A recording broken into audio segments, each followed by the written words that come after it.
Assalamualaikum warahmatullahi wabarakatuh. Innal hamdalillah nahmaduhu wa nasta'inuhu wa nastaghfiruh wa na'udzu bihi min shururi anfusina wa sayyiati a'malina. May yahdihillahu fala mudilla lahu wa man yudlil fala hadiya lahu. Asyhadu an la ilaha illallah wahdahu la syarika lahu wa asyhadu anna Muhammadan 'abduhu wa rasuluh. Allahumma shalli 'ala Muhammadin wa 'ala alihi wa ashabihi ajma'in. Amma ba'd. Sesungguhnya termasuk nikmat yang Allah Subhanahu wa taala berikan kepada kita adalah kita diizinkan untuk memasuki bulan Ramadan. Bahwasanya para ulama dan para pendahulu kita dari kalangan as-salafus saleh mempersiapkan untuk memasuki bulan Ramadan jauh-jauh hari sebelumnya. Bahkan mereka sudah mulai bersungguh-sungguh di bulan Sya'ban. Bahkan sebelumnya mereka juga sudah mulai bersungguh-sungguh di bulan Rajab. Mereka mengatakan bulan Rajab itu waktunya menanam, bulan Sya'ban adalah waktunya mengairi, dan bulan Ramadan adalah waktunya untuk memanen. Namun banyak dari kaum muslimin tidak mempersiapkan bulan Ramadan. Ia ingin memanen sekaligus, ingin menanam sekaligus memanennya di waktu yang sama, yaitu di bulan Ramadan. Bahkan ada dari kaum muslimin yang tidak tahu mau berbuat apa di bulan Ramadan, maka dia memasuki bulan Ramadan seperti dia memasuki bulan-bulan berikutnya. Ia keluar dari bulan Ramadan pun ia seperti keluar dari bulan-bulan biasanya. Maka orang inilah yang mendapatkan doa buruk dari Nabi SAW, di mana beliau SAW suatu hari menaiki mimbar dan mengatakan amin, amin, dan amin. Kemudian Nabi SAW ditanya kenapa amin, amin, amin ini. Beliau SAW menjawab, Jibril mendatangiku dan mengatakan kepadaku, wahai Muhammad, sungguh celaka orang. Di riwayat lain, sungguh celaka dan masuk ke dalam neraka. Siapa itu? Man takhala alaihi Ramadan fakharaja minhu wa lam yughfar lahu. Orang yang masuk bulan Ramadan dan keluar lagi dan dosanya belum diampuni. Maka Nabi SAW menjawab amin. Amin itu artinya apa? Amin itu artinya ya Allah terimalah. Allahumma stajib, ya Allah terimalah. Maka doa malaikat yang paling utama di langit diamini oleh manusia yang paling utama di muka bumi. Kira-kira doanya mustajab enggak? Mustajab. Yaitu orang-orang yang tidak mempersiapkan bulan Ramadan sehingga dia masuk enggak ngerti mau apa, sudah gitu-gitu aja, keluar lagi dia belum diampuni dosanya. Itu orang-orang yang tetap melakukan maksiat di bulan Ramadan. Ya. Tidak mau bertaubat. Maka kesempatan 2 hari ini maka kita manfaatkan untuk tajdidut taubah, memperbaharui taubat. Marilah kita bertobat kepada Allah dari semua kesalahan, jangan kecualikan apapun. Dari semua dosa, jangan kecualikan apapun. Sebutkan semua dosa-dosa kita. Jangan bertekad untuk mengulangi lagi setelah Ramadan, karena nggak akan diampuni orang yang bertekad untuk berhenti dan akan melakukan lagi setelah bulan Ramadan. Kemudian doa yang kedua, amin yang kedua, Nabi SAW mengatakan, Jibril mengatakan kepadaku, wahai Muhammad, sungguh celaka, di riwayat lain celaka dan masuk ke dalam neraka. Siapa itu? Orang yang kedua orang tuanya masih hidup, atau salah satu dari keduanya masih hidup dan sudah tua, tapi hal itu tidak memasukkannya ke dalam jannah. Berarti dia tidak berbakti dengan baik. Punya orang tua tapi kok nggak masuk jannah, maka dia celaka. Berarti masuk ke dalam neraka, wal iyadzu billah. Kemudian Nabi SAW menjawab amin doa itu. Kemudian yang ketiga, ini banyak yang belum mengerti yang ketiga ini. Ini sangat berbahaya yang ketiga ini. Ya. Yang ketiga, apa yang ketiga? Nabi SAW bersabda, Jibril mengatakan kepadaku, wahai Muhammad, sungguh celaka orang. Siapa itu? Yang namaku disebut di depannya, dia tidak mau bersolawat kepadaku. Nabi SAW mengatakan amin. Makanya kalau disebut nama Nabi Rasulullah Muhammad SAW langsung otomatis. Hatta khutbah Jumat otomatis disebut nama Nabi Muhammad langsung kita bersolawat sallallahu alaihi wasallam. Nah, banyak dari kaum muslimin ya, tidak mempersiapkan dengan baik bulan Ramadan, tapi mereka mempersiapkan bulan Ramadan dengan bentuk yang lain, seperti bersih-bersih kampung, kemudian bersih-bersih masjid, kemudian ngecat masjid, kemudian mencuci karpet masjid, tapi dia tidak mempersiapkan untuk dirinya di bulan Ramadan. Dia sibuk dengan urusan orang lain sampai-sampai dia lupa terhadap dirinya. Kita lihat kegiatan para ulama di bulan Ramadan itu hatta ta'lim libur, hatta kegiatan belajar mengajar libur. Jadi di zaman dahulu itu nggak ada kajian bulan Ramadan, libur. Kenapa? Ustadznya mau murojaah, ustadznya mau baca Quran, syekhnya mau ngaji. Lah kalau di Indonesia nggak bisa.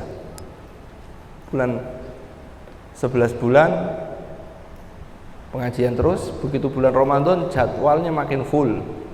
Setelah subuh waktu duha pengajian zuhur, nanti habis asar ada pengajian, nanti habis sebelum iftar ada pengajian, nanti habis tarawih ada pengajian, waktunya habis. Ini tidak sesuai dengan cara yang diajarkan oleh para pendahulu kita. Hatta di masa itikaf sekalipun, ya itikaf, namanya itikaf itu apa? Memenjarakan diri, ya memenjarakan diri. Memenjarakan diri itu apa?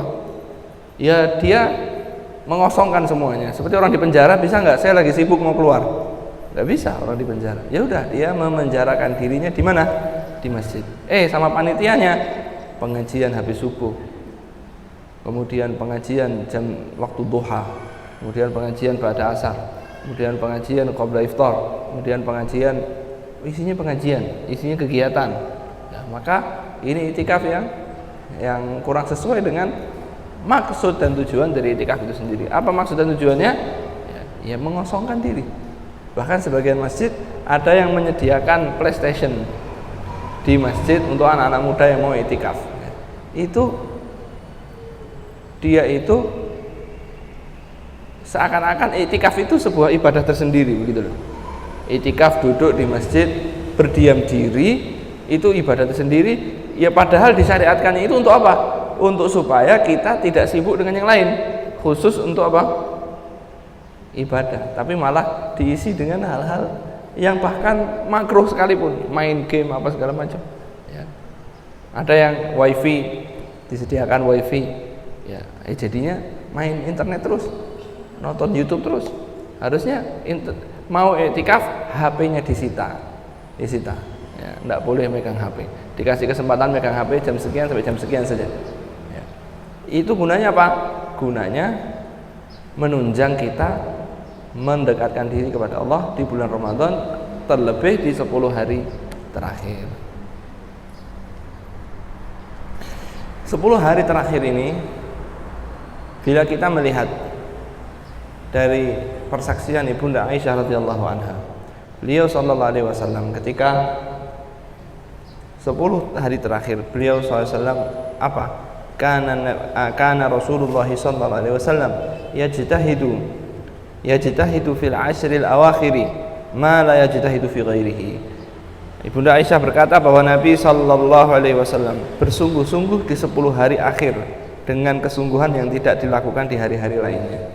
Artinya kita lihat sholatnya qiyamul lailnya Nabi SAW di hari-hari akhir, di hari-hari lainnya itu seperti apa. Nah di 10 akhir beliau bersungguh-sungguh dengan kesungguhan, bukan seperti di hari-hari yang lain. Kalau kita mengikuti hari-hari lainnya Nabi SAW dan bersungguh-sungguh seperti itu sudah luar biasa. Lah bagaimana kesungguhannya Nabi di 10 hari terakhir? Apa yang dilakukan? Nabi SAW bersabda, Aisyah berkata, kana Rasulullah sallallahu alaihi wasallam idza dakhala al-ashra ahyal lail. Nabi SAW kalau masuk 10 hari terakhir, ahyal lail, menghidupkan seluruh malam, tidak tidur. Ya, tidak tidur, begadang sampai pagi. Apa yang dilakukan? Kira-kira apa yang dilakukan? Ya sholat, zikir, kemudian doa, kemudian membaca Al-Quran. Muhim Nabi Sallallahu Alaihi Wasallam di 10 hari terakhir tidak tidur sampai pagi. Ahyal lail wa aiqadha ahlahu, dan membangunkan istri-istrinya. Ya. Dibangunkan semua, disuruh qiyamul lail, ya. Disuruh sholat malam semuanya di 10 hari terakhir. Artinya bukan berarti di hari-hari lainnya para ummahatul mukminin tidak qiyamul lail. Artinya di 10 hari terakhir, ya beliau membangunkan lebih awal, ya, agar bisa mengambil waktu malam lebih banyak. Wa jadda wa syaddal mi'zar, beliau mengencangkan sarungnya. Apa maksudnya mengencangkan sarungnya? Para ulama mengatakan adalah kiasan dari bersungguh-sungguh dan meninggalkan hubungan suami istri. Jadi betul-betul 10 hari itu beliau tidak berikan waktunya tidak berikan malamnya untuk selain Allah Subhanahu wa taala di 10 hari terakhir itu. Nah, dalam rangka mendapatkan kemuliaan 10 terakhir itu, beliau sallallahu alaihi wasallam mensyariatkan i'tikaf. Apa itu i'tikaf? I'tikaf itu adalah berdiam diri di masjid dengan niat ibadah. Hukumnya adalah sunnah. Dan yang paling utama adalah i'tikaf di bulan Ramadan, dan yang lebih utama lagi adalah di akhir bulan Ramadan.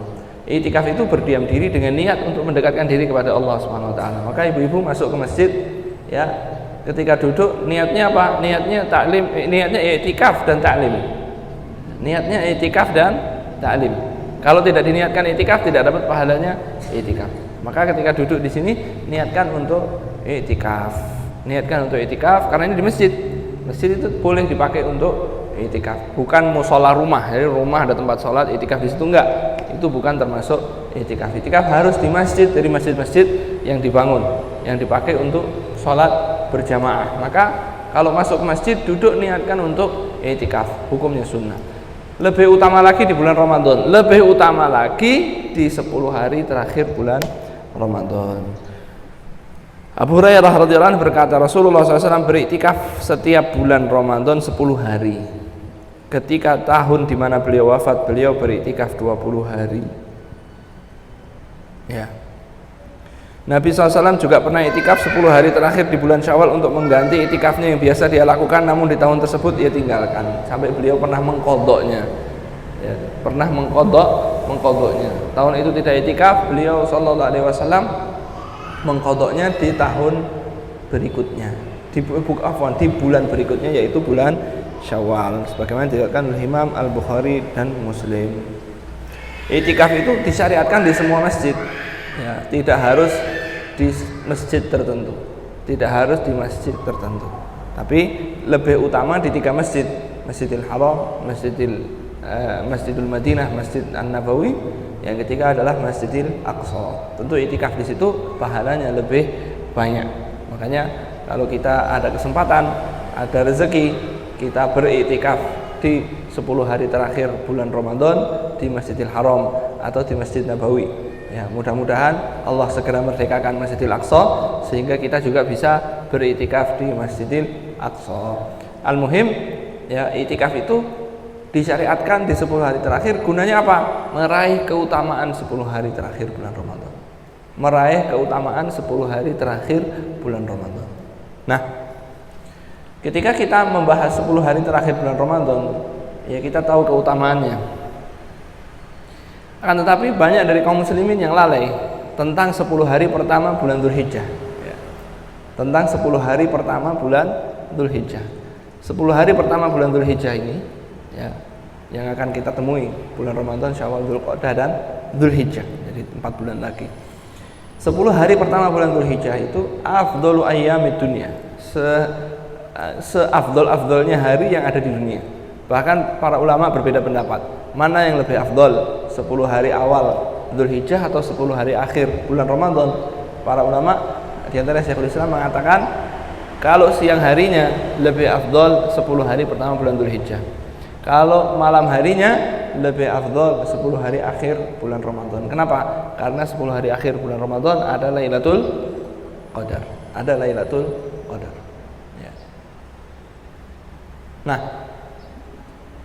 bahkan 10 hari pertama bulan Dzulhijjah lebih afdol dari 10 hari pertama bulan Ramadan, lebih afdol dari 10 hari kedua bulan Ramadan. Hanya untuk akhir Ramadan, tadi sudah kita jelaskan. Al-muhim, disyariatkannya iktikaf ini berdiam diri di masjid, ya, untuk apa? Untuk menunjang kita bisa memanfaatkan 10 hari akhir bulan Ramadan dengan baik, ya. Pada dasarnya seorang jika setiap malamnya membaca Al-Quran, salat, zikir, doa, maka insya Allah dia termasuk orang yang beruntung, karena pasti salah satunya adalah ada Lailatul Qadar, tidak pilih-pilih. Tapi pada pembahasan ini kita akan jelaskan tentang apa itikaf dan 10 hari dan apa Lailatul Qadar. Itikaf itu ibu-ibu yang dirahmati Allah ada dua, ada itikaf wajib dan itikaf sunnah. Itikaf itu ada itikaf wajib dan itikaf sunnah. Apa itu itikaf wajib? Itikaf wajib itu ketika seorang bernazar, bersumpah kepada Allah untuk melakukan sebuah hal tertentu dengan nazar. Ya, saya bernazar akan melakukan itikaf misalnya di Masjid Kalitan 3 hari, misalnya begitu. Maka itikafnya berubah menjadi apa? Wajib. Itikafnya berubah menjadi wajib. Kalau tidak nazar maka tidak wajib. Maka ya kalau mau mengucapkan sesuatu hati-hati. Ya, jangan gampang-gampang bernazar. Apalagi yang kita sulit untuk melakukannya. Innama yustakhraju min bakhil, dalam satu riwayat. Nazar itu untuk memaksa mengeluarkan uang dari orang yang pelit. Kalau orang dia tahu dirinya pelit, maka menggunakan nazar. Tapi janganlah begitu. Seperti orang yang mengatakan, kalau saya sembuh, saya bernazar akan berinfak 10 juta. Kalau nggak sembuh, ya nggak infak, gitu kan? Itu orang pelit, berpikirnya seperti itu. Kalau orang yang mengerti tentang pahala infak, dia nggak nunggu sembuh dulu, dia infak. Mudah-mudahan dengan infaknya pahala sakitnya ini jadi lebih banyak, dosa-dosa yang digugurkan dari sakitnya lebih banyak, kemudian sembuhnya makin cepat. Itulah bedanya orang-orang. Tapi kadang ada orang pelit yang mengharuskan nazar dulu untuk supaya mengeluarkan uang. Kalau saya lulus saya akan infak 10 juta. Tapi kalau nggak lulus, kalau anak saya hafal Quran saya akan infak. Kalau nggak hafal Quran nggak mau infak. Inilah makanya ketika iktikaf itu kita termasuk iktikaf yang wajib, maka ada peraturan-peraturannya. Ada peraturan-peraturannya. Kalau iktikafnya iktikaf sunnah, ya dia bebas saja. Ya, bebas. Misalnya iktikaf, saya berniat iktikaf 10 hari terakhir. Ya sudah, dia duduk di masjid. Nanti kalau memang harus keluar ya keluar. Nanti balik lagi, diperbaharui lagi niat iktikafnya. Nanti misalnya mau kerja ya udah keluar kerja, nanti balik lagi niat lagi iktikaf lagi. Itulah iktikaf sunnah. Tapi kalau iktikaf wajib nggak bisa begitu. Kalau iktikaf wajib nggak bisa begitu. Apa itu yang dimaksud iktikaf yang wajib?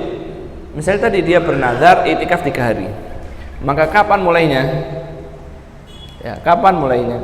Mulainya adalah malam, jadi maghribnya itu ya. Maghrib harus sudah masuk. Maghrib harus sudah masuk. Kapan keluarnya? Keluarnya maghrib besoknya. Kalau 1 hari. Kalau 5 hari ya maghrib 5 hari apa? 5 hari berikutnya baru keluar.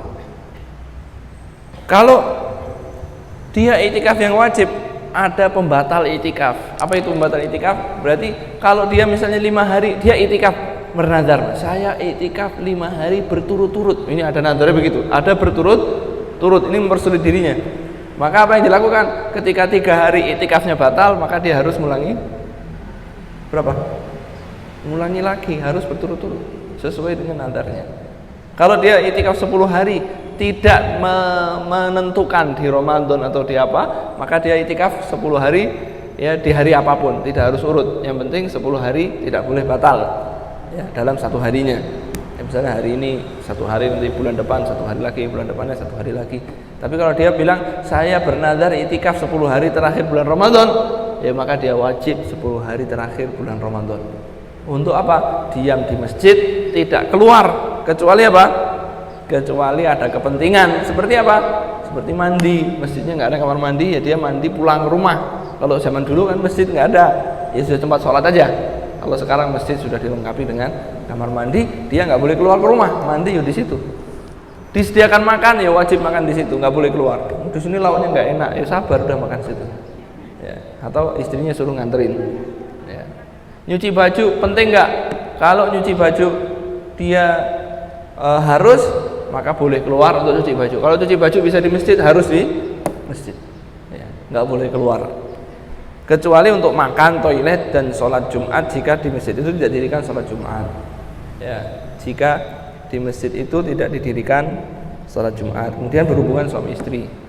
Ya, meskipun tidak sampai berhubungan tapi melakukan mukadimah-mukadimahnya itu juga membatalkan i'tikaf, Apakah akhwat boleh melakukan i'tikaf? Para ulama mengatakan boleh.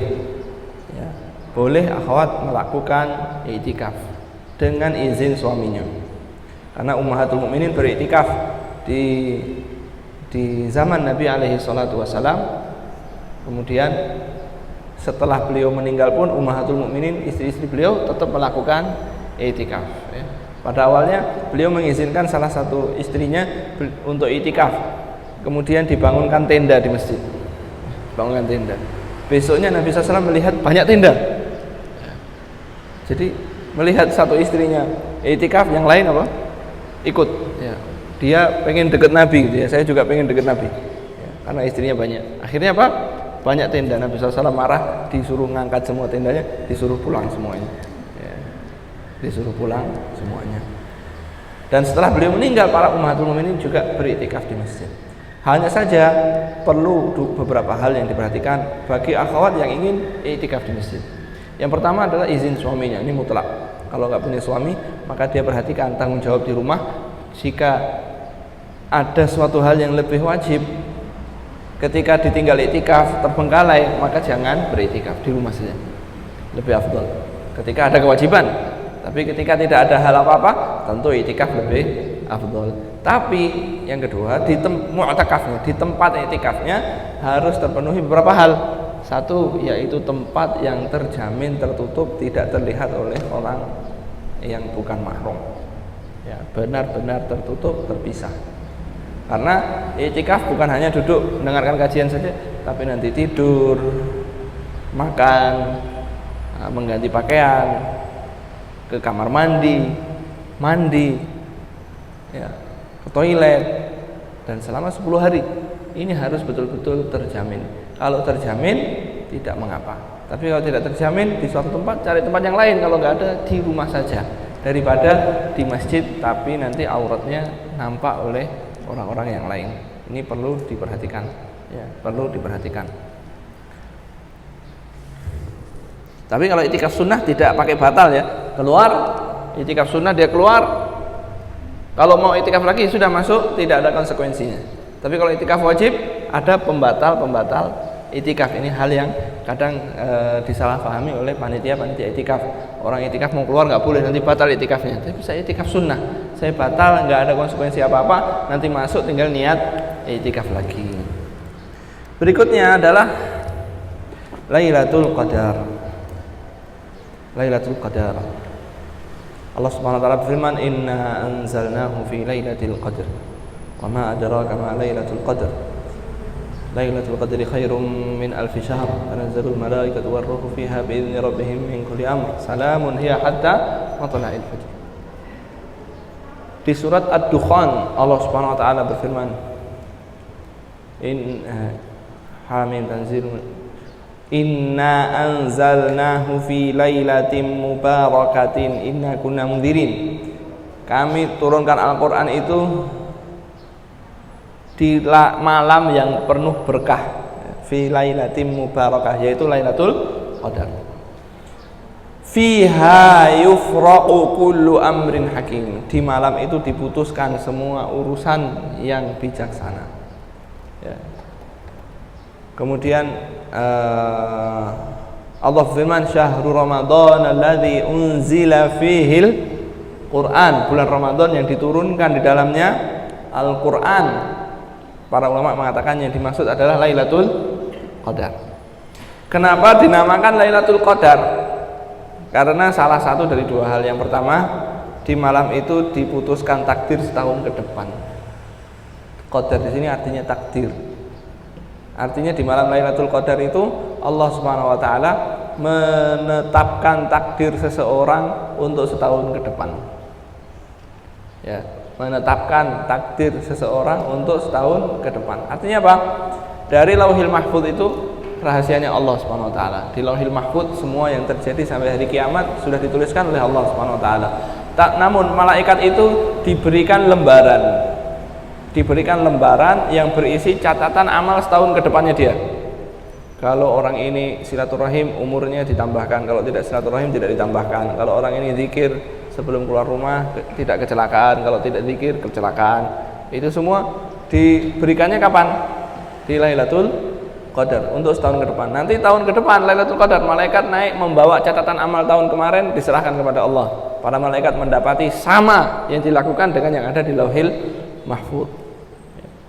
Kemudian diberikan catatan untuk tahun berikutnya, untuk tahun berikutnya. Jadi di malam Lailatul Qadar itu kita banyak-banyak memohon kepada Allah agar ditakdirkan yang baik dan dijauhkan dari takdir yang buruk ya untuk setahun ke depan.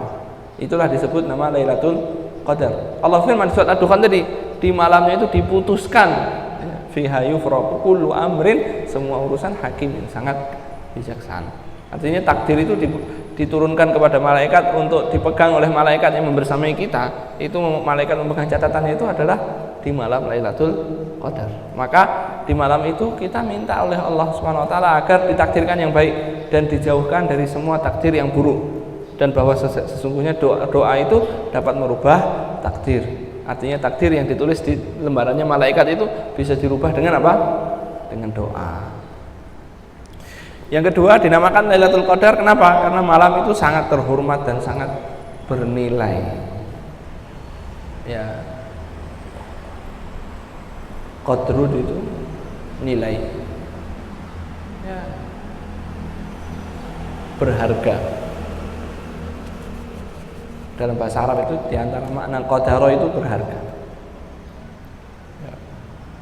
Makanya Lailatul Qadar itu disebut Lailatul Qadar karena malamnya itu sangat berharga sekali.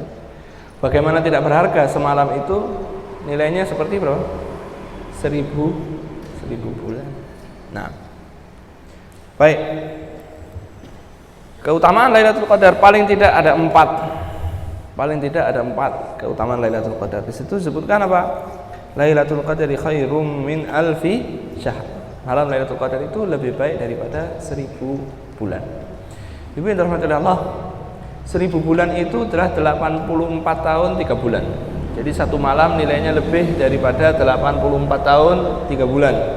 Lebih daripada 84 tahun 3 bulan. Lailatul Qadar ini adalah hadiah dari Allah Subhanahu wa taala untuk khusus umatnya Nabi Muhammad sallallahu alaihi wasallam. Inilah juga menjadi rahasia kenapa umatnya Nabi Muhammad sallallahu alaihi wasallam ini umat paling terakhir datangnya. Usianya pendek-pendek, 60 tahun, 70 tahun, 80 tahun. Ya. Sudah mati. Kalau umat zaman dulu umurnya berapa? 900 tahun, 1000 tahun. Nabi Nuh alaihissalam Allah berfirman tentangnya, walaqad arsalna Nuhan ila qaumihi falabitha fihim alfasanatin illa khamsina aman. Allah Subhanahu wa taala berfirman, sesungguh kami telah mengutus Nuh dan beliau tinggal bersama kaumnya berapa? 1000 tahun kurang 50 tahun. Jadi berapa? 950 tahun berdakwah. Itu dakwahnya saja. Umurnya berapa enggak tahu. 950 tahun, 9 abad. Bayangkan. Kalau umurnya aja 9 abad, pahalanya seberapa banyak? Banyak enggak kira-kira? Banyak. Sholatnya berat. Kita 60 tahun ya, anggap aja 60 tahun. Tidur sehari berapa jam, Bu? 6 jam ya? Sehari 6 jam. Apa 8? 8 kan kayak bayi ya, anak-anak itu ya. Kalau ibu-ibu biasanya enggak. 6 jam udah cukup, 5 jam udah cukup. Anggap aja 6 jam, seperempatnya. Berarti kan 24 jam kan seperempatnya. Orang umurnya 60 tahun, maka dia telah menggunakan seperempatnya untuk tidur. Jadi 15 tahunnya itu untuk tidur. Sisa berapa? 45 tahun. Untuk kerja berapa jam? Bersih-bersih rumah, nyapu, ngepel, masak, nyetrika, nyuci baju, ya jemur, main HP, itu berapa tahun kira-kira? Sehari 8 jam misalnya. Oh ya, sehari 8 jam untuk kerja dan lain sebagainya. Berarti berapa? 24 kali sepertiganya. Ya, sepertiga jamnya. Ya, sepertiga. Berarti dari 60 tahun itu 15 tahun untuk tidur, 20 tahunnya untuk kerja. Sisa berapa? Nah, 25 tahun. Untuk apa ini 25 tahun ini? Ya. Dari 60 tahun itu yang untuk ibadah tok itu cuman paling berapa tahun aja? Ya, tinggal sisa berapa tahun aja. Lainnya untuk orang sekarang itu kan self healing, jalan-jalan, ini. Jadi waktunya untuk itu, untuk buka sosmed, untuk buka ini, untuk dengarkan ini, untuk apa-apa itu habis waktunya. Yang untuk ibadah tok murni itu paling di seumurnya itu cuma berapa tahun saja. Ya, bayangkan, sedikit nggak? Sedikit nggak, Bang? Sedikit. Lah, kalau anggap saja 1/10-nya untuk ibadah misalnya, anggap saja itu sudah sangat banyak banget. Jadi 1/10-nya untuk ibadah misalnya. Orang yang umurnya 60 tahun, 1/10-nya untuk ibadah, berarti 6 tahunnya untuk ibadah. Kalau orang umurnya 600 tahun, 1/10-nya berapa? Hah? 60 tahun untuk ibadah. Pahalanya yang 60 tahun untuk ibadah sama 6 tahun untuk ibadah, kira-kira banyak mana? Hah? Banyak 60 tahun kan? Tapi Allah memberi hadiah buat umatnya Nabi Muhammad SAW. Umurnya sedikit, tapi pahalanya bisa melebihi umat-umat yang terdahulu. Makanya kata Nabi SAW, kita ini umat paling akhir, tapi umat paling depan di hari kiamat. Pahalanya paling banyak sendiri. Kenapa? Di antaranya ada Lailatul Qadar. Kenapa? Di satu malam, ya, seperti 83 tahun ibadah, bahkan lebih dari itu. Maka disebut lebih baik dari 1000 bulan. Lebih baik dari 1000. Kalau 1000 bulan saja itu 83 tahun. Jadi kalau orang yang selama 10 tahun berturut-turut mendapatkan kemuliaan Lailatul Qadar, maka dia kebaikannya seperti 800 tahun lebih. Umurnya cuma berapa, tapi dia mendapatkan kebaikan yang sangat banyak. Maka sangat bodoh ketika orang menyia-nyiakan 10 hari terakhir bulan Ramadan. Ya, karena menyia-nyiakan hadiah besar dari Allah Subhanahu wa taala. Yang kedua, banyak malaikat yang turun di malam ini. Tanazzalul malaikatu warruh. Para malaikat berbondong-bondong turun, dan malaikat Jibril juga ikut turun. Karena mulianya malam ini sampai malaikat Jibril juga ikut turun. Karena banyaknya keberkahannya. Karena semakin banyak berkah, semakin banyak malaikat turun. Dan kalau banyak malaikat turun, godaan setan semakin sedikit. Allah mensifatinya dengan salam. Maka disebutkan di dalam akhir surat Al-Qadar apa? Salamun hiya hatta matla'il fajr.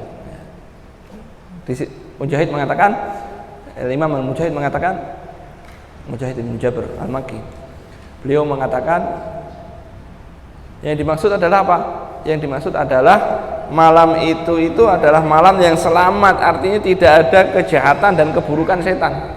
Malam itu setan tidak bisa berkutik. Loh, bukankah setan memang sudah dibelenggu di awal bulan Ramadan? Jawabannya adalah bukan dibelenggunya semua setan yang di awal Ramadan itu. Yang di awal Ramadan adalah maradatul jin, adalah pembesarnya setan. Ya, kalau sekarang itu bos-bosnya preman-premannya masih ada, tapi bos-bosnya itu ditangkap semua, dipenjara semua, diikat semuanya, sehingga anak buahnya ini kesulitan koordinasi, bahasanya begitu ya.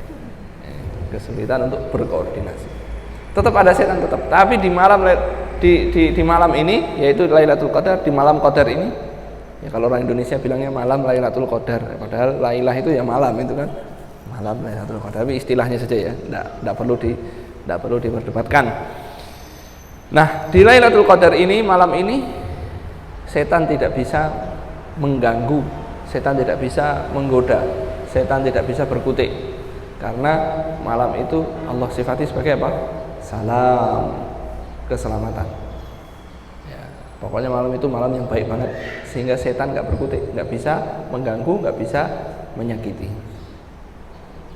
Di antara keutamaannya adalah apa? Siapa yang berdiri sholat di malam ini diampuni semua dosanya. Apa? Hadis Nabi alaihi salatu wassalam, "Man qama lailatal qadri imanan wa ihtisaban ghufira lahu ma taqaddama min dzambihi."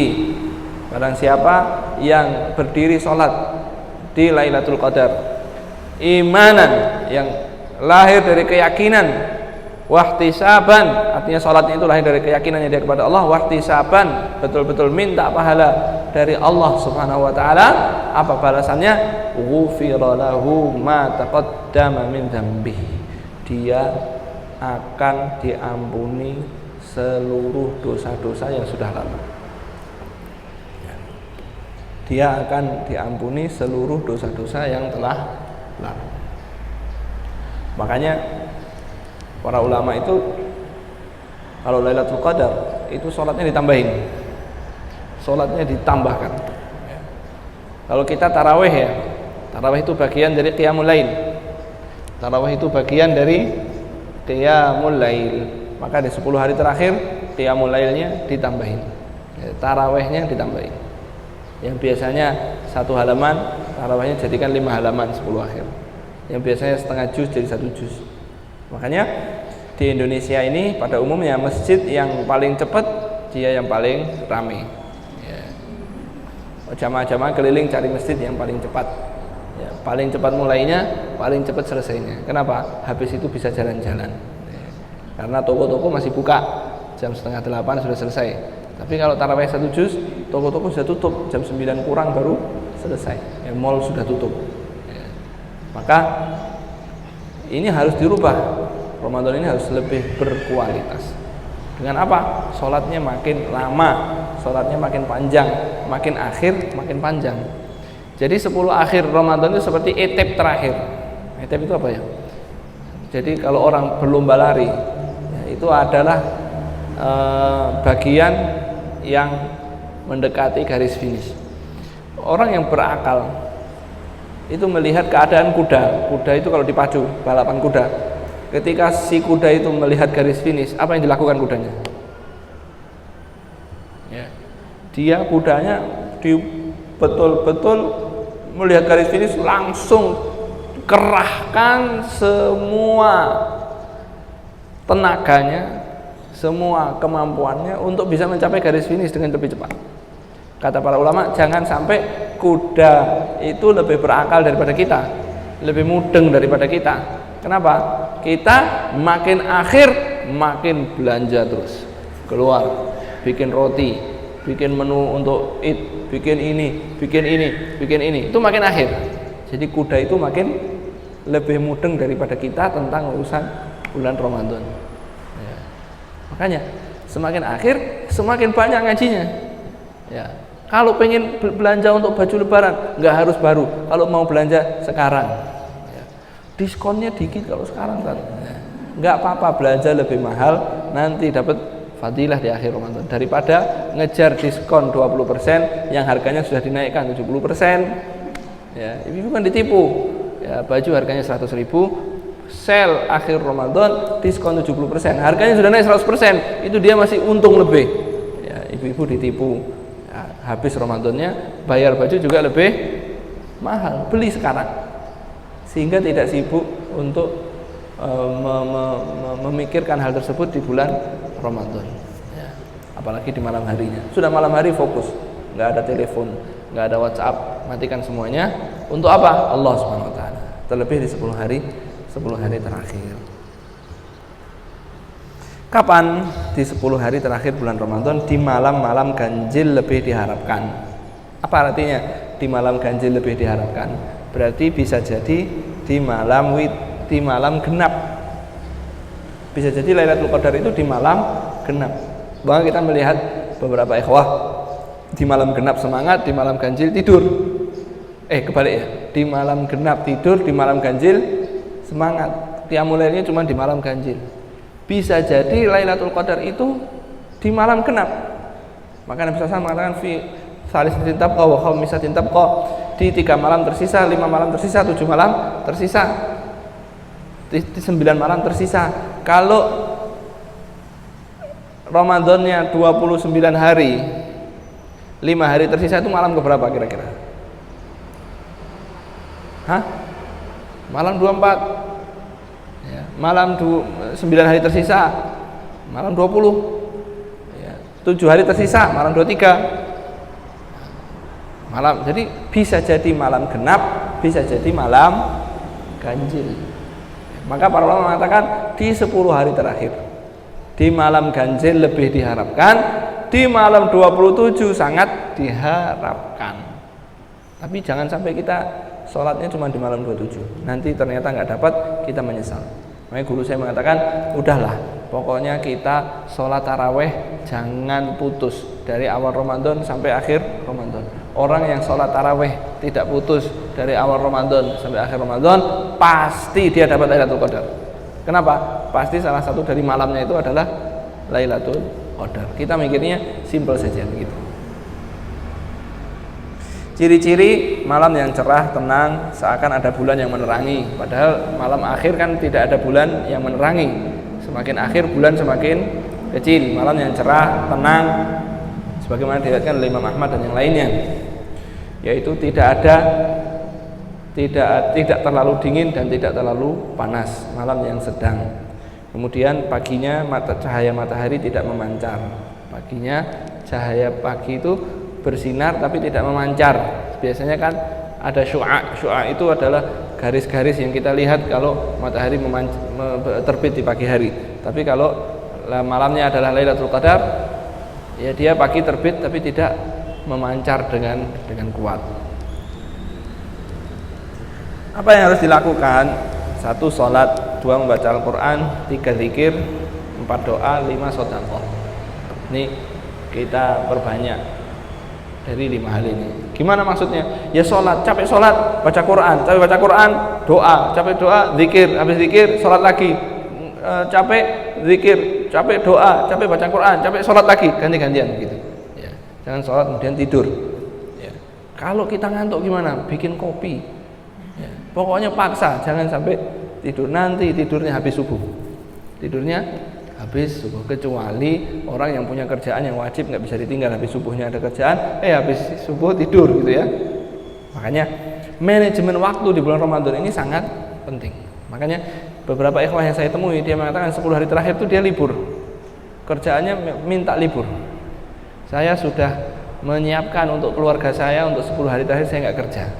Jadi sebelum Ramadan itu dia kerjanya makin untuk menyimpan uang, padahal dia bukan orang kaya, kerjanya harian. Kerja upah harian itu, sehari paling berapa puluh ribu, dia bekerja lebih kuat, minta lembur sebelum Ramadan disimpan. Supaya apa? 10 hari terakhir pengen fokus. Ya, hanya untuk itu. Ya, kemudian dia 10 hari terakhir dia siapkan uangnya, kasihkan istrinya ini untuk makan 10 hari terakhir. Dia izin dari kerjanya demi mendapatkan Lailatul Qadar. Maka manajemen waktu itu penting. Ini ada kisah dari Thalhah bin Ubaidillah. Thalhah bin Ubaidillah mengisahkan bahwa ada 2 orang mendatangi Rasulullah SAW dan masuk Islam berbarengan. Jadi 2 orang ini masuk Islam berbarengan. Yang satu bersungguh-sungguh lebih dari yang satu lagi. Artinya dari 2 orang ini ya bersungguh-sungguh ibadahnya itu orang nomor pertama ini luar biasa. Fa ghaza ma'a Rasulillah SAW fastashhad. Dia ikut yang pertama ini, orang pertama ini ikut berjihad bersama Nabi SAW dan dikaruniai mati syahid. Mati syahid itu kan luar biasa, betul nggak? Orang yang mati syahid itu luar biasa pahalanya. Ya, silahkan nanti buka Google, tulis keutamaan mati syahid. Ya, jannahnya, diampuni dosanya, semuanya sejak darahnya mengalir. Saking mulianya mati syahid, sampai Nabi SAW pengen mati syahid. Beliau bersabda, demi Allah sesungguhnya aku pengen seandainya aku ini terbunuh di jalan Allah mati syahid, kemudian dihidupkan lagi, kemudian terbunuh lagi, kemudian dihidupkan lagi, kemudian terbunuh lagi. Kenapa? Sampai Nabi pengen mati syahid berkali-kali karena keutamaan mati syahid. Lah si orang pertama ini masuk Islam berbarengan berdua ya. Orang pertamanya bersungguh-sungguh sampai mati syahid. Yang satu lagi hidup hingga 1 tahun lalu meninggal. Jadi yang satu mati syahid, tahun berikutnya yang satu meninggal biasa. Thalhah berkata, aku bermimpi. Ketika itu aku di depan pintu surga. Jadi Thalhah bin Ubaidillah radhiyallahu anhu salah seorang sahabat yang salah seorang sahabat yang dijamin masuk jannah dari 10 orang yang dijamin masuk jannah. Dan beliau mati syahid. Ya, beliau mati syahid di perang fitnah bersama Zubair bin Al-Awwam, mati syahid juga di perang Jamal. Di perang Jamal ketika itu terjadi fitnah antara tentara Ali dan tentara Aisyah radhiyallahu anhum. Ya, ada orang-orang yang ingin terjadi fitnah, akhirnya membuat fitnah, gaduh di malam hari, terjadi peperangan. Ya, silahkan baca kisahnya perang Jamal. Thalhah dan Zubair itu mati syahid di situ. Nah, Thalhah ini bermimpi. Ini belum terjadi itu ya di zaman Nabi ini. Thalhah bermimpi ketika itu aku di depan pintu surga, jadi ngantri mau masuk di depan pintu jannah. Kayak apa pintunya ya? Kita ke pintu Masjid Nabawi saja, pintunya indah megah gitu. Kalau pintu jannah seperti apa? Ya. Pintunya itu lebarnya itu ya, jadi lebar misra'nya itu ya. Kalau sekarang kita itu bahasanya itu kusennya itu loh. Ya. Itu dari antara Mekah sampai kota Busra, atau dari Mekah sampai kota Hajar, itu jaraknya sama, besar puluhan kilometer besarnya. Kayak apa? Lah, Talha ini berdiri di depan pintu surga. Lalu tiba-tiba aku bertemu keduanya, si dua orang tadi ini. Loh, ada fulan, loh, ada fulan. Tiba-tiba ada yang keluar dari pintu jannah memanggil orang yang mati setahun telahnya dulu, bukannya mati syahid dulu. Jadi ada yang keluar, kalau bahasa Indonesia kan enggak sulit ya, fakharaja kharij, seseorang keluar, padahal yang keluar belum tentu orang gitu ya. Ada yang keluar dari jannah memanggil orang yang kedua dulu, yang matinya bukan mati syahid, matinya apa? Setahun setelahnya, dipanggil suruh masuk. Kemudian nggak lama keluar lagi ya, dan mempersilahkan yang mati syahid itu. Jadi yang mati syahid dipersilahkan setelah temannya, padahal yang lebih bersungguh-sungguh dia mati syahid. Habis itu keluar lagi menemuiku ya, yang keluar tadi menemui Talha dan mengatakan, dia berkata, balik kamu, sesungguhnya belum tiba waktumu, kamu belum waktunya masuk jannah. Akhirnya bangun karena mimpi ya, kaget. Ketika berpagi hari Talha menceritakannya kepada orang-orang mimpinya di malam. Aku mimpi aneh. Kenapa? Yang mati syahid malah lebih akhir, yang mati biasa malah didahulukan. Lah cerita itu sampai kepada telinga Rasulullah SAW atau disampaikan kepada Rasulullah SAW. Beliau bersabda, hal apa yang membuat kalian heran? Kenapa kalian heran? Apa yang heran dari cerita itu? Kalau ya Rasulullah, orang pertama lebih bersungguh-sungguh dari yang kedua, kemudian mati syahid, tapi yang kedua justru masuk lebih dulu. Maka Nabi SAW bersabda, bukankah dia tinggal setahun lamanya sepeninggalnya? Mereka menjawab, betul. Jadi yang ini mati syahid, ini masih hidup berapa? Setahun. Faqala, Nabi berkata, ia telah mendapati Ramadan, puasa dan sholat sekian sujud dalam setahun itu. Itu Nabi, kita garis bawah ya Pak, mendapati bulan Ramadan. Jadi Nabi mengatakan, bukankah setelah dia meninggal yang kedua ini masih sholat, masuk bulan Ramadan, sujud berapa ribu sujud itu ya, 365 dikali berapa? Dikali 5, dikali setiap sholat berapa rakaat itu sujud itu ya? Nah, silahkan, itu ribuan sujud. Kemudian apa? Puasa. Mereka menjawab, betul ya Rasulullah. Nabi SAW bersabda, antara keduanya lebih jauh dari langit dan bumi. Maksudnya yang ini lebih tinggi derajatnya. Kenapa? Dia bisa masuk bulan Ramadan. Kenapa? Ada Lailatul Qadar. Ini hadiah yang jangan disia-siakan. Setelah itu adalah zakat fitrah. Zakat fitrah ini adalah hukumnya wajib masuk waktu maghrib di malam Idul Fitri. Waktu wajibnya. Jadi orang yang ini masa maghrib nanti masuk Idul Fitri, dia sorenya meninggal, maka dia tidak wajib zakat fitrah. Paham ya? Kalau dia masuk waktu maghrib, azan maghrib, Allahu Akbar, dia meninggal ya, maka wajib zakat fitrah, dikeluarkan dari apa? Harta warisannya. Bayi lahir begitu, Allahu Akbar, keluar bayinya, maka dia wajib zakat fitrah. Kalau masih dijanin tidak wajib. Maka orang yang masuk waktu maghrib di malam Idul Fitri, wajib bagi yang memiliki harta lebih di malam Id ya, jadi orang yang punya harta lebih itu patokannya apa? Khusus zakat fitrah ini punya makanan yang dimakan untuk malam itu, ya, untuk malam itu, dan juga untuk keluarganya, dan juga untuk hari Id. Jadi orang yang punya persediaan atau uang yang cukup untuk makan di malam Id dan makan di hari Id, maka dia termasuk wajib zakat fitrah meskipun dia orang fakir, meskipun dia orang miskin. Ya, hanya saja ada masalah. Saya belum menemukan jawabannya. Nanti silahkan ada asatidzah yang di sini, silahkan ditanyakan. Hari ini ada nggak kira-kira orang yang nggak punya uang untuk malam Id makan? Dan untuk hari Idnya makanan, insya Allah di rumahnya ada beras semuanya, cukup untuk 5 hari, cukup untuk 10 hari. Maka kalau kecukupannya itu lebih dari 1 sok, maka dia wajib bayar untuk zakat fitrah. Hari ini, ya, orang miskin semiskin-miskinnya hari ini masih punya beras untuk 5 hari, untuk 10 hari, punya stok. Beda dengan zaman Nabi Shallallahu Alaihi Wasallam. Nabi SAW itu pulang dari masjid, tanya Aisyah, ada makanan enggak ada. Kalau sekarang ibu-ibu ngomong sama suaminya enggak ada makanan, maksudnya ada dagingnya belum dimasak, ada berasnya belum dimasak, ya, ada buah belum dikupas, ada semuanya rapi di kulkas, cuman bilang apa? Enggak ada makanan. Atau ada nasi, biasanya nggak dimakan di pagi hari, makanan pagi hari itu cake, roti, hari itu rotinya habis, cake-nya habis, kemudian bilang sama suaminya nggak ada makanan pak.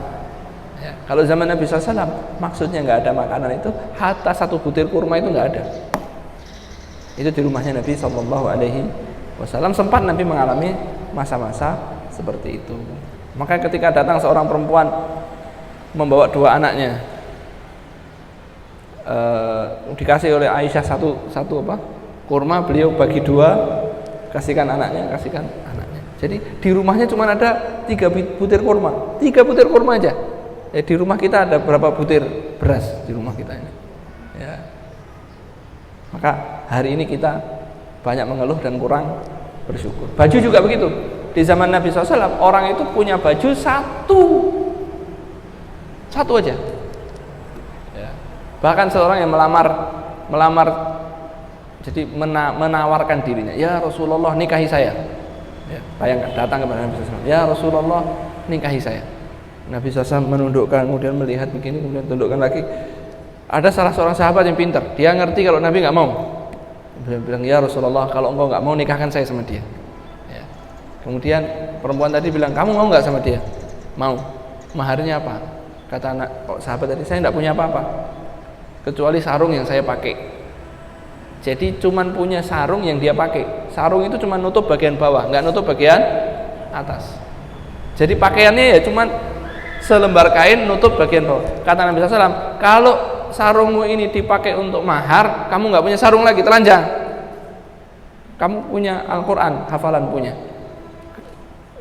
Aku nikahkan dengan apa? Mengajarkan Al-Quran ke dia maharnya.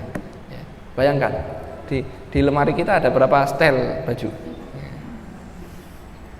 bukan setel baju lagi, berapa setel baju keluar, berapa setel daster, berapa setel spray, berapa setel selimut, gitu ya. Spray itu diganti seminggu sekali, gitu kan. Berapa setel handuk, ya, itu kita zaman sekarang. Kalau zaman dulu nggak ada. Ya. Nabi ditanya, ya Rasulullah, awanusalli fi thawbin wahid. Ya Rasulullah, boleh nggak kita sholat pakai 1 lembar kain? Jadi para sahabat itu banyak yang sholatnya itu cuma 1 lembar kain. Mereka mengatakan apa? Kalau Nabi bersabda tentang 1 lembar kain ini, in kana wasi'an faltahifi. Kalau kainnya lebar, ya makainya diikat di atas gini. Ya. Ini begini. Kalau di sini diikat di belakang. Kalau kainnya lebar, wa in kana dhayiqan fatazir bihi. Kalau kainnya sempit udah disarungkan di pinggangnya aja. Pakainya itu tok. Nabi SAW nanya, ya Rasulullah, boleh nggak kita sholat cuma pakai 1 tok? Dijawab oleh Nabi, awalikullikum thauban, apa kalian semua punya 2 kain? Kok nanya begitu? Gitu. Sholat saja tidak apa-apa. Bayangkan ibu-ibu melihat bapak-bapak ke masjid cuma sarungan tok, nggak pakai baju. Ya. Oh ini orang gila. Kalau zaman dulu Nabi SAW bukan orang gila, orangnya memang tidak punya baju. Bajunya yang dipakai begitu. Dicuci, ditunggu kering dulu, baru dipakai. Kalau enggak ya enggak punya baju. Dicuci, kering, pakai lagi. Udah nggak ada setrika-setrika itu sudah nggak ada.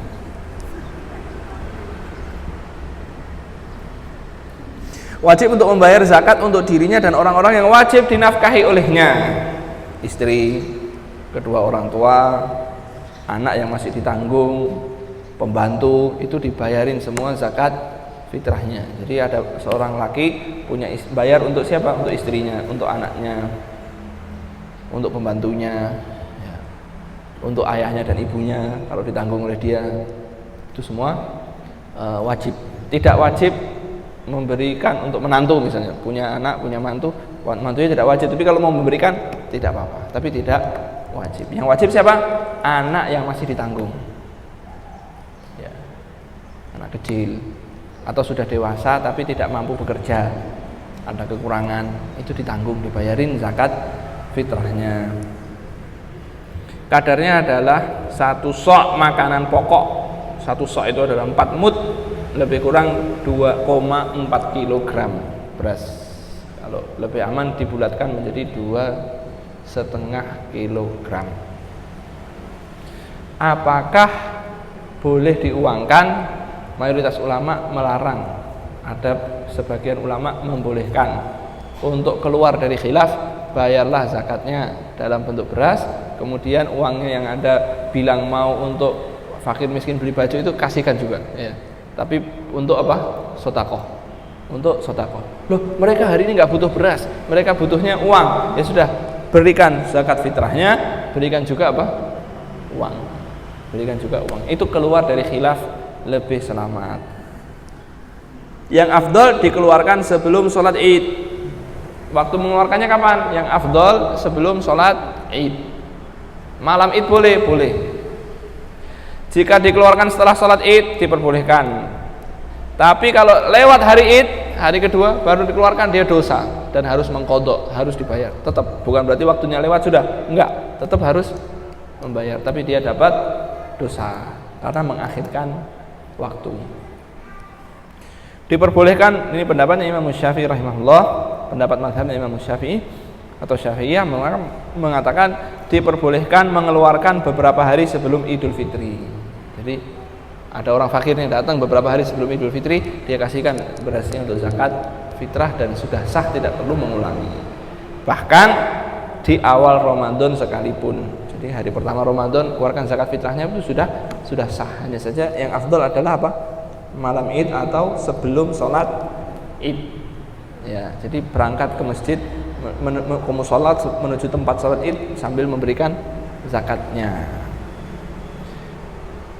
Tapi tidak boleh sebelum Ramadan, belum masuk Ramadan sudah bayar zakat fitrah.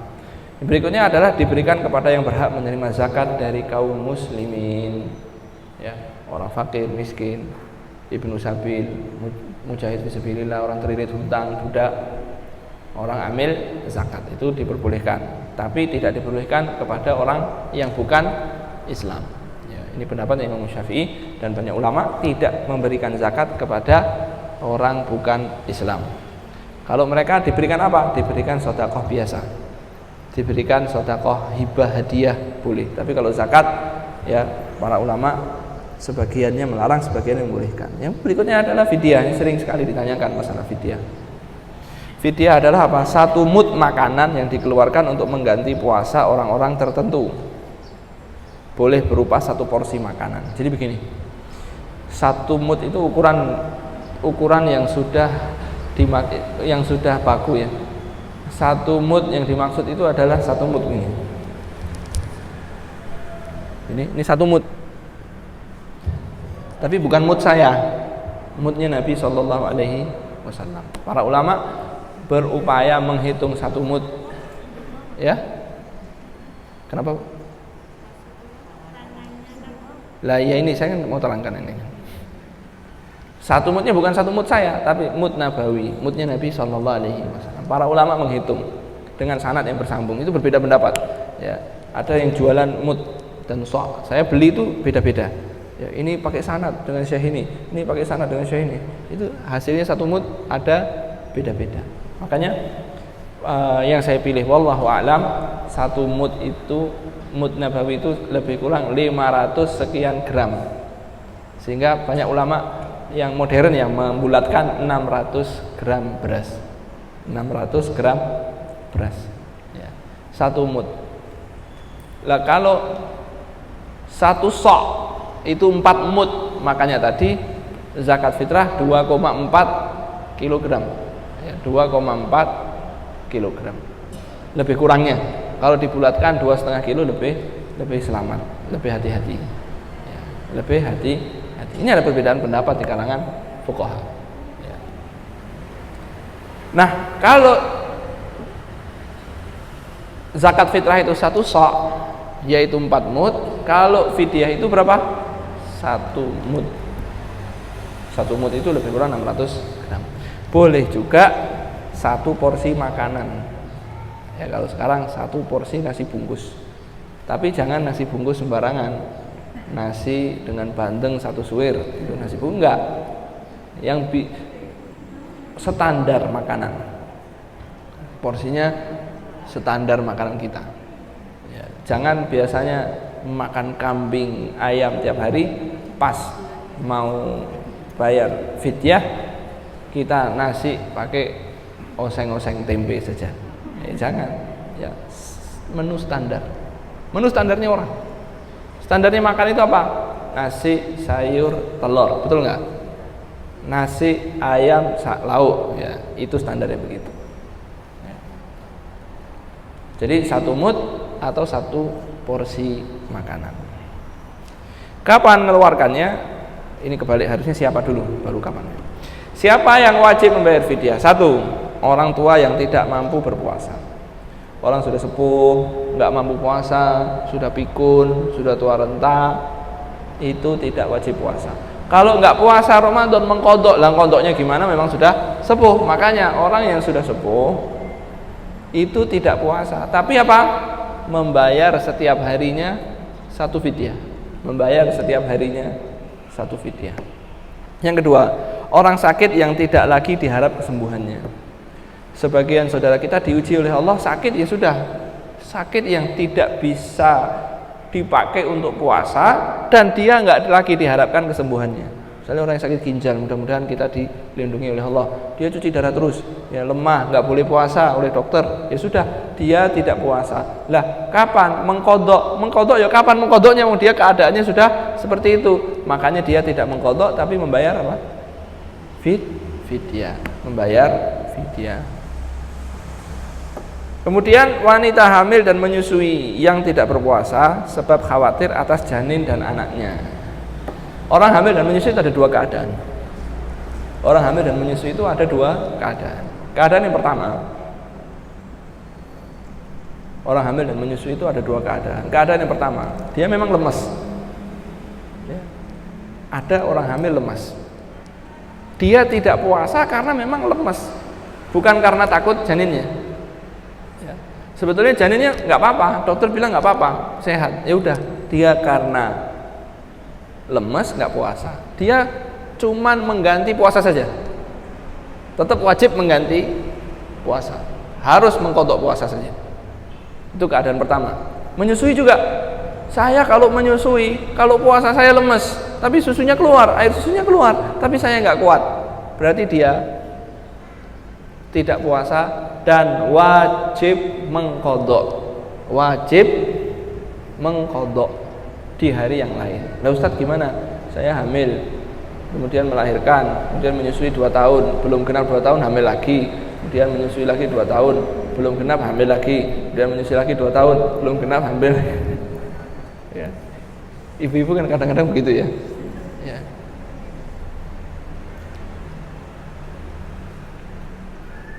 Para ulama mengatakan orang hamil itu yang berat adalah puasa berturut-turut ya, puasa berturut-turut.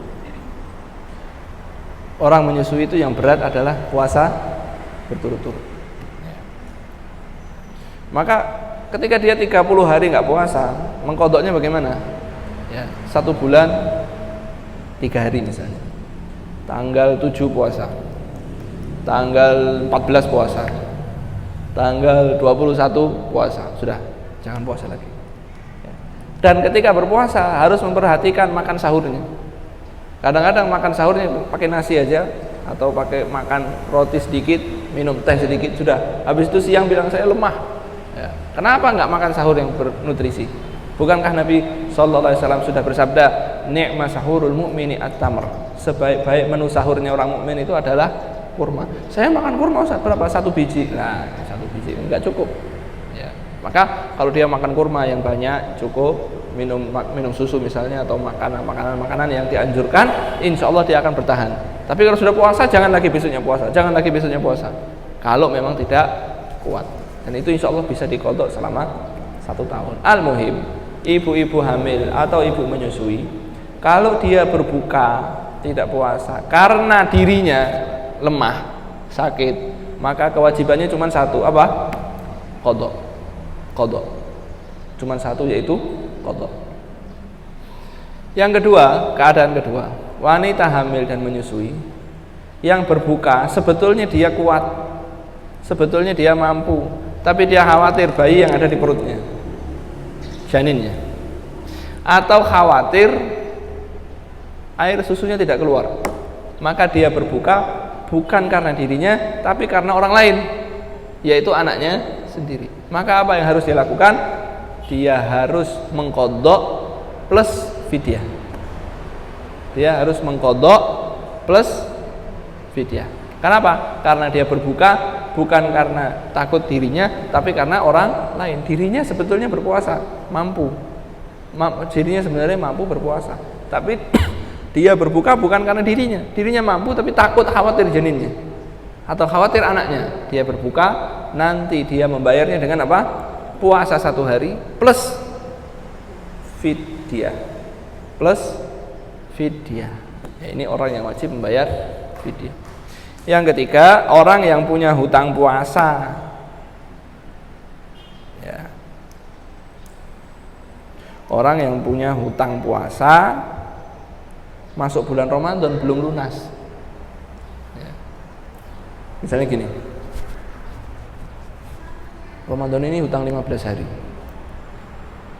Ramadan kemarin ya. Ini Ramadan sekarang ini kurang berapa hari? Kurang 2 hari. Jumat atau Sabtu kan ada. Nanti bakal ada beda gitu ya. Anggap aja kurang sehari. Utangnya masih 5 hari, baru dibayar 10 hari. Berarti 5 hari ini kan nanti dibayarnya kapan? Habis Ramadan. Jadi sudah lewat 1 Ramadan belum lunas, maka kewajibannya nambah apa? Bayar puasa plus fidyah. Bayar puasa tetap wajib bayar puasanya plus fidyah. Kalau tahun lagi masih belum lunas lagi, maka tahun depan bayar fidyah lagi plus harus bayar puasa. Jadi misalnya 5 hari ini, setahun ini lupa dia nggak bayar, bayarnya tahun depan, ya berarti fidyahnya berapa? 2 kali 5 berarti 10 fidyahnya plus 5 hari harus tetap dibayar ya. Jadi kadang bayar hutang puasa itu gini, Ustadz saya dulu pernah meninggalkan puasa tapi udah lama banget, tetap dibayar enggak? Saya bilang, Pak, kalau saya punya utang sama Bapak udah lama banget, tetap wajib bayar enggak? Yuk wajib. Ya udah. Saya udah ninggalkan berapa Ramadan? Berapa Ramadan Pak? 10 Ramadan. Bayar utangnya plus 10 fidyah per harinya. Bayar utangnya plus 10 fidyah per harinya. Kalau utangnya 10 hari, berarti kalau 10 tahun nggak dibayar, berarti 10 hari plus 100 fidyah. Berarti berapa kilo Mas? Apa namanya? Berasnya 600 kali berapa? 0,6 kilo kali 100, 60 kilo. 60 kilo. Tapi ada tapinya. Ada tapinya.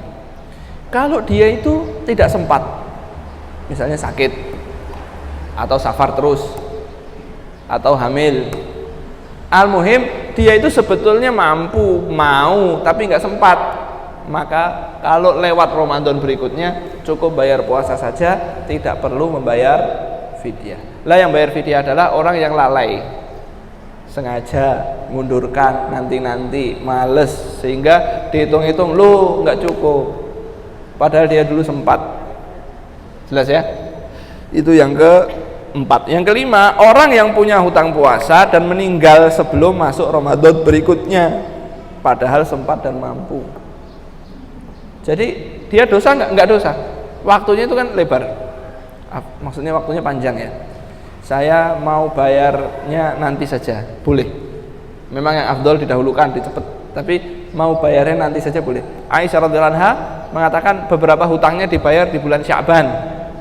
Ya.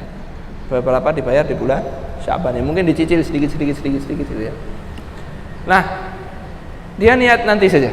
Saya bulan ini nggak mau puasa, tapi nanti saja misalnya. Bayar utangnya nanti. Belum sempat nanti itu dia meninggal, masih punya utang puasa 10 misalnya.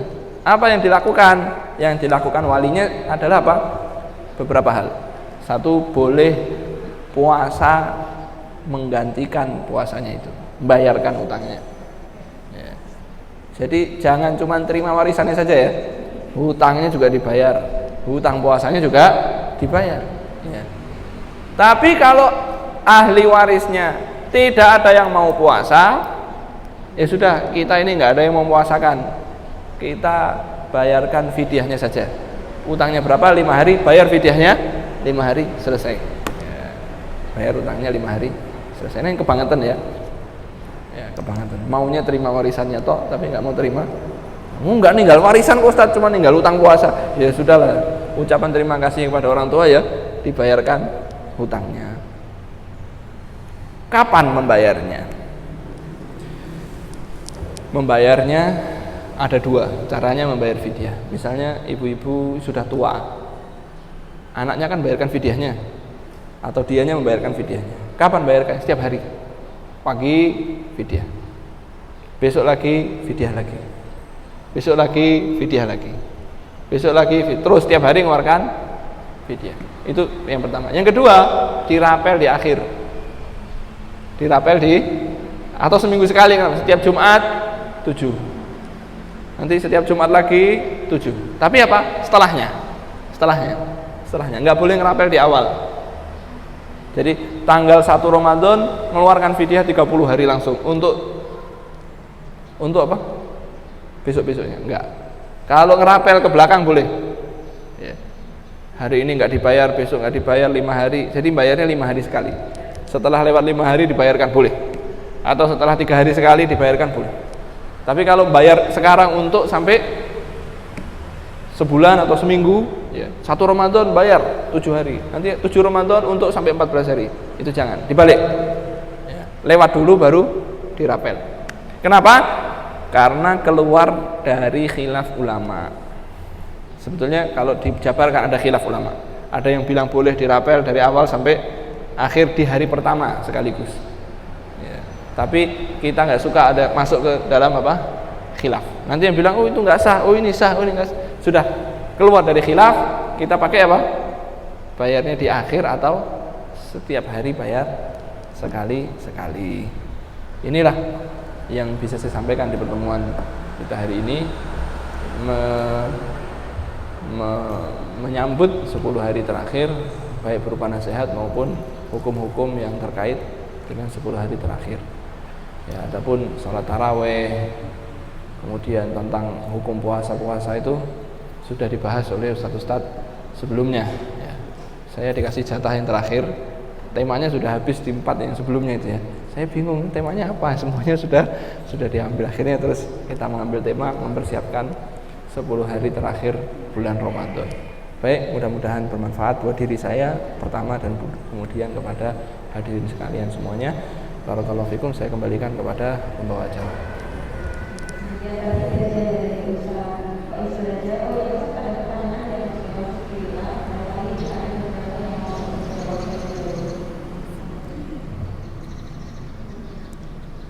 Bismillah, saat ini iman suami saya sedang turun. Waduh, ya. Sudah saya ingatkan namun tidak ada perubahan. Akhirnya saya diam, saya doa. Apakah langkah saya ini benar? Benar. Maksudnya imannya turun itu apa? Sholatnya jadi males, tapi tetap sholat kan? Tetap. Ya, baca Qur'annya jadi ngelokro, nggak pernah baca Quran, ya diingatkan, disemangati, ya, didoakan. Tapi kalau sampai nggak mau sholat lagi, nggak mau puasa, ya, ini hati-hati, ya, hati-hati. Diingatkan kalau nggak mau tetap nggak mau sholat, ya, gimana lagi? Ya, silakan minta apa? Minta pisah. Karena meninggalkan sholat dengan sengaja, meninggalkan puasa dengan sengaja, itu lebih jelek dari selingkuh, dari zina, dari homo, LGBT, kemudian dari korupsi, itu semua lebih jelek. Meninggalkan sholat lebih jelek, meninggalkan puasa dengan sengaja lebih jelek. Makanya harus hati-hati. Tapi kalau imannya turun, sholatnya ya sholat tapi telat, itu disemangati, ya, doakan. Baik. Di bulan Ramadan diutamakan untuk baca Quran hingga khatam. Apakah untuk bacaan seperti Al-Kahfi di malam Jumat, Al-Mulk di malam hari tetap dirutinkan? Tetap dirutinkan, ya, karena itu adalah wirid, ya. Kalau Anda baca surat Al-Kahfi dapat cahaya, ya. Kalau baca yang lain nggak dapat cahaya, ya dapat tapi nggak seperti ketika membaca Al-Kahfi, ya, Al-Kahfi paling cuma sedikit aja, ya, cuma sedikit, setengah juz, lebih sedikit lah. Lalu dibaca ya mungkin 1/4 jam selesai, ya. Nanti dilanjutkan khatamannya dilanjutkan sampai juz 7 malam Jumat, stop dulu baca Al-Kahfi, selesai Al-Kahfi lanjut lagi juz 7 lagi. Atau Al-Mulk sebelum tidur Al-Mulk itu adalah untuk perlindungan kita, ya, untuk perlindungan kita, bukan termasuk bagian dari khatmul Quran. Bolehkah gosok gigi pada siang hari saat puasa? Boleh, asalkan tidak ditelan pasta giginya dan tidak tertelan. Gini, ada beberapa orang yang kalau gosok gigi muntah, tahu nggak? Tahu nggak ada orang seperti ini? Ada kan? Dia sudah tahu kalau gosok gigi dia muntah, maka orang itu tidak boleh gosok gigi saat puasa. Kenapa? Maka dia seperti orang yang sengaja muntah. Kata Nabi SAW, "Man istaqa'a falyaqdi." Siapa yang sengaja muntah maka harus mengganti batal puasanya, mengganti 1 hari puasa. Maka orang yang gosok gigi dan dia tahu kalau dia gosok gigi muntah, maka tidak boleh, ya, tidak boleh gosok gigi. Itu yang pertama. Yang kedua, kalau dia gosok gigi tidak muntah, boleh saja. Hanya saja pendapatnya Imam Syafi'i, ini hanya pendapat beliau saja, yang lain nggak berpendapat itu. Pendapatnya Imam Syafi'i, beliau mengatakan dimakruhkan setelah zuhur, setelah zawal dimakruhkan gosok gigi. Kenapa? Bau kholufnya akan hilang.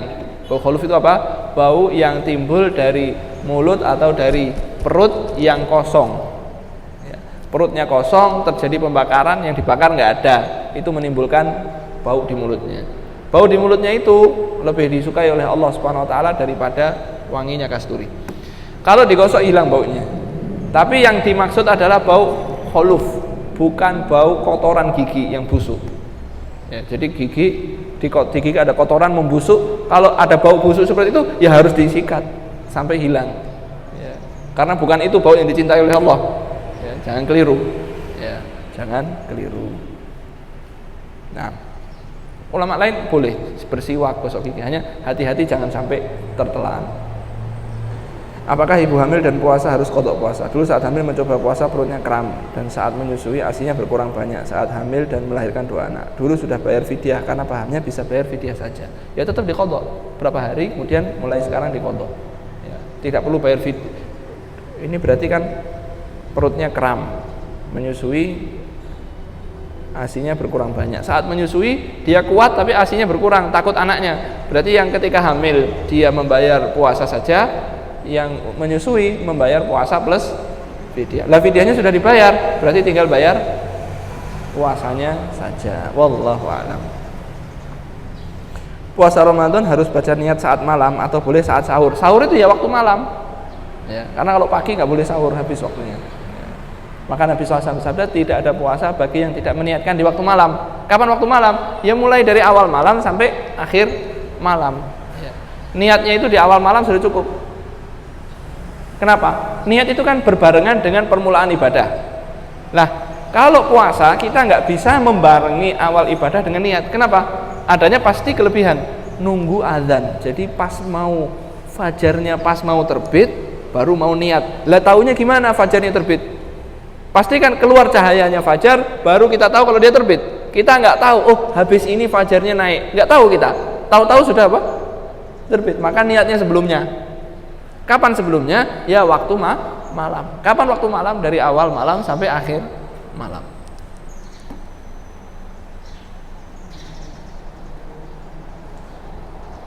Apa tanda Allah izinkan kita mendapat Lailatul Qadar? Wallahu a'lam. Para ulama mengatakan orang yang dapat Lailatul Qadar biasanya setelah Ramadan lebih baik daripada sebelumnya. Tapi adapun keterangan Nabi SAW, orang yang dapat Lailatul Qadar maka begini, saya belum pernah membacanya. Amalan apa bagi wanita yang haid di 10 hari terakhir? Haid itu adalah sebuah keputusan Allah bagi anak-anak putrinya Adam. Maka ketika dia 10 hari terakhir apa yang dilakukan? Berzikir, berdoa. Di antara doa yang diajarkan oleh Nabi SAW di Lailatul Qadar adalah Allahumma innaka afuwun tuhibbul afwa fa'fu anni. Dia tidak sholat, tidak baca Quran, tapi zikir, bersolawat, beristighfar, bertahlil, bertahmid, ya, kemudian berdoa dan bersedekah. Ustaz, kalau telat bangun 20 menit sebelum adzan subuh, baiknya mengutamakan sholat tahajud atau sahur dulu? Sebetulnya nggak perlu ditanyakan. Ya kalau kira-kira sahurnya butuh berapa menit? Ya tapi ya gimana ya? Ya sahur dulu sajalah, ya supaya aman gitu ya.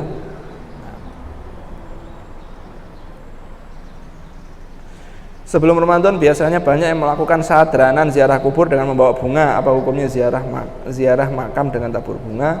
Tidak ada syariatnya dari Nabi SAW. Ziarah kubur kapan saja, di bulan Sya'ban, bulan Ramadan, bulan Rajab, bulan hari Senin, Selasa, Rabu, Kamis, Jumat. Liburnya Jumat, ziarahnya Jumat. Liburnya Ahad, ziarahnya Ahad, nggak ada masalah, sama saja. Apa hukumnya menerima uang sadranan? Sadranan itu apa? Saya nggak tahu.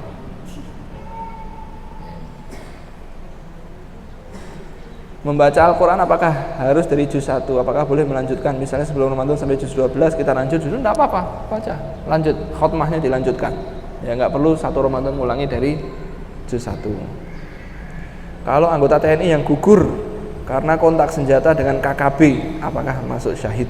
Wallahu a'lam. Yang pertama muslim atau enggak saya nggak tahu. Pak TNI-nya muslim atau enggak saya nggak tahu.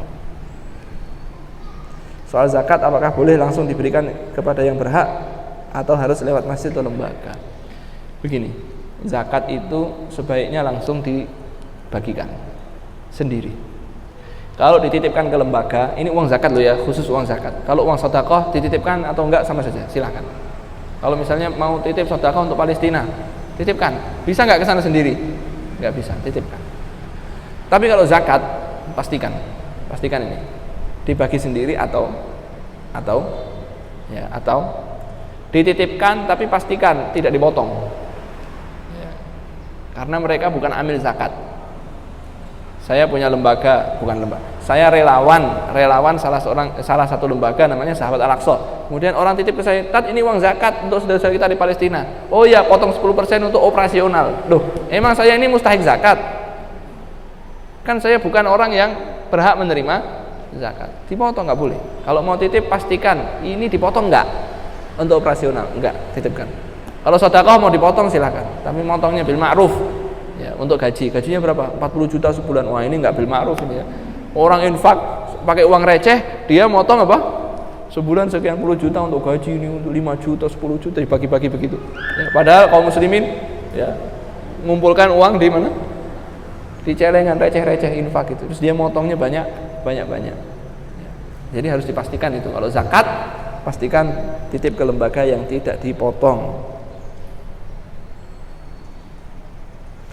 Berarti tidak masalah kalau kita keluar zakat waktu puasa atau di awal puasa karena melihat banyak tetangga yang kekurangan saat awal puasa, sedangkan di saat sebelum Idul Fitri banyak menerima zakat fitrah. Nggak ada masalah. Ya, bahkan tadi kita sebutkan zakat fitrah pun di awal juga boleh.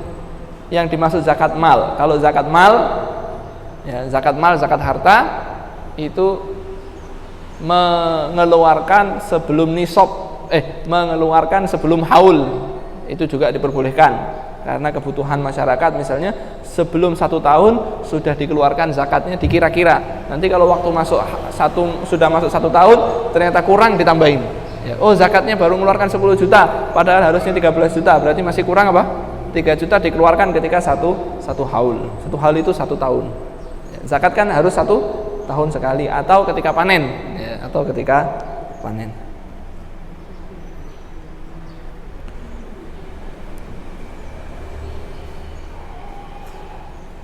Suami pernah sakit 1 bulan pas bulan Ramadan, tapi sudah sodakoh dan bayar puasa setiap Senin Kemis, sudah pas. Mohon solusi, belum bayar fidyah. Nah kalau sudah dibayar puasa, kenapa bayar fidyah? Fidyah itu hanya orang yang sakit nggak mampu lagi puasa, atau orang yang kelewat 1 tahun tapi belum bayar karena males. Tapi kalau karena sakit nggak harus bayar fidyah. Wallahu a'lam. Cukup ya.